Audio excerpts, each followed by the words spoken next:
ಕೂಡ ಅವರಲ್ಲ, ಯಾಕಂದರೆ ಸಹಜವಾಗಿಯೇ ಪಾದಯಾತ್ರೆ ಮಾಡ್ತಾ ಇದ್ದಾರೆ, ಒಬ್ಬ ರಾಷ್ಟ್ರೀಯ ನಾಯಕರು ಕಾಂಗ್ರೆಸ್ಸಿದ್ದ.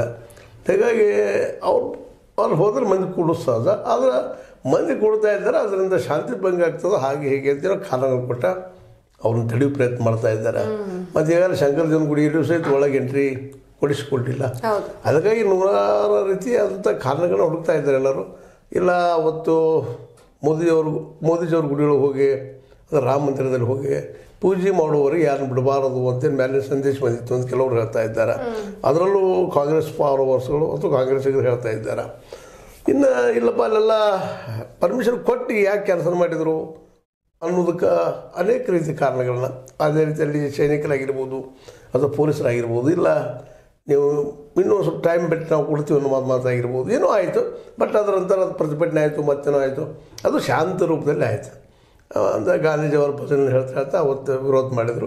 ಮತ್ತು ಈಗ ಅದರ ನಂತರ ಮತ್ತು ಅವ್ರು ಮುಂದೆ ಹೊರಟಾಗ ಮತ್ತು ವಿರೋಧಗಳು ಬರ್ತಾಯಿದ್ದವು. ವಿರೋಧ ಅಂದರೆ ಜನರಿಂದ ವಿರೋಧ ಬರ್ತಾ ಇಲ್ಲ. ಇಲ್ಲಿ ಭಾಳ ನಾವು ಗಮನಿಸ್ಬೇಕಾದ ಮಾತಂದ್ರೆ ಇಲ್ಲೇ ಕೆಲವೊಂದಿಷ್ಟು ಜನ, ಅದರಲ್ಲೂ ಲೋಕಲಲ್ಲಿ BJP ಗೌರ್ಮೆಂಟ್ ಇರೋದ್ರಿಂದ ಅಲ್ಲೆಲ್ಲ ನಾವೇನು ಕೇಳ್ತಾ ಇದ್ದೀವಿ, ಜೈ ಶ್ರೀರಾಮ್ ಅನ್ನುವಂಥದ್ದು ಮತ್ತೇನು ಅನ್ನುವಂಥ ಜನ ಅಲ್ಲಿ ಕಂಡು ಬರ್ತಾ ಇದ್ದಾರೆ. ಅಂದ್ರೆ BJPಯ ಬಾಡಿಗೆ ಬಂಟರಲ್ಲಿ ಬರ್ತಾ ಇದ್ದಾರೆ ಏನೋ ಅನ್ನೋ ಒಂದು ಇದು ತೋರಿಸುವಂಥ ಕೆಲಸ ಅಲ್ಲಿ ಆಗ್ತಾ ಇದೆ. ಹೀಗಾಗಿ ಅದು ಸರ್ಕಾರ ಅದರ ಬಗ್ಗೆ ಒಂದು ಸ್ವಲ್ಪ ಒಂದು ಗಮನ ಇರಲಿ.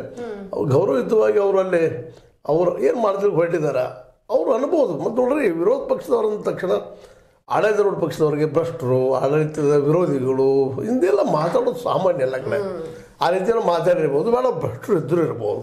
ಅವ್ರು ಆ ರೀತಿ ಮಾತಾಡ್ತಾರೆ ಅಂದರೆ ಇವ್ರು ಡಿಫೆಮೇಷನ್ ಕೇಸ್ ಹಾಕ್ಬೋದಲ್ಲ, ಮುಖ್ಯಮಂತ್ರಿ ಇದ್ದಾರೆ ಅವ್ರ ಮೇಲೆ ಅದನ್ನ ಆರೋಪಗಳು ಮಾಡ್ತಾ ಇದ್ದಾರೆ. ಇಲ್ಲ ಅಂತ ಡಿಫೆಮೇಷನ್ ಕೇಸ್ ಹಾಕ್ಬೋದು.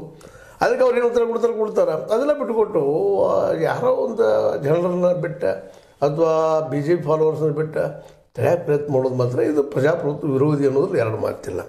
ಯಾಕಂತಂದ್ರೆ ಪಾದಯಾತ್ರೆ ಮಾಡೋದಾಗಲಿ, ಪ್ರತಿಭಟನೆ ಮಾಡೋದಾಗಲಿ, ಆಂದೋಲನ ಮಾಡೋದಾಗಲಿ ಒಂದು ಸರ್ಕಾರಗಳನ್ನ ಎಚ್ಚರಗೊಳಿಸೋದಕ್ಕಾಗಿ ಮತ್ತು ಜನಸಾಮಾನ್ಯ ಕೆಲಸ ಮಾಡಿಸೋ ಸಲುವಾಗಿ ವಿರೋಧ ಪಕ್ಷಗಳು ಮಾಡ್ತಾ ಇರ್ತಾವೆ. ಮತ್ತು ನಮ್ಮ ದೇಶಕ್ಕೆ ಸ್ವತಂತ್ರ ಸಿಗುವಲ್ಲಿ ಪಾದಯಾತ್ರೆ ಭಾಳ ಮಹತ್ವದ ಪಾತ್ರ ವಹಿಸೈತೆ ಅನ್ನೋ ಸಹಿತ ಅಷ್ಟೇ ಪ್ರಮುಖ ವಿಷಯ. ಈಗ ಅದು ಗೌರವ ಅದ.